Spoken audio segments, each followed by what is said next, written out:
বাড়ি কালাচান আসবে বলেছিল, এখনো তো কালাচান এলো না। আমার মাই জল আনতে গেছে। কোথায় যাবো?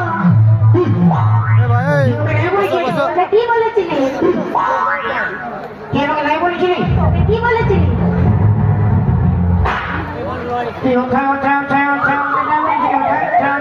কোথায় কি বলেছিলি?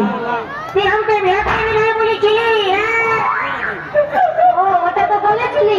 ও তো এখন কোথায় যাবো? এখন নাই যাবো। হ্যাঁ আমার মা এলে আমি যাবো। আমি আমার বাপ মাকে বলি নাই রে। কেন বলো না? তুই তো মাকে বলতেছিস মাথা খারাপ চলবে। নাই আমার মা এলে আমি যাবো। কেউ নেই, কেউ নাই কেন? আমি তো জানছি কেউ নেই। তাহলে হাঁটা দিস কেন? যদি কেউ দেখছে হুকিছে আপনি করে হবে না। নাই যাবো আমি, আমার মা এলে আমি যাবো। আমাকে বিয়া করবি বলছে। আমি প্যান্ট শার্ট টাকা পয়সা সব কিছু নিয়ে নিতে আসি।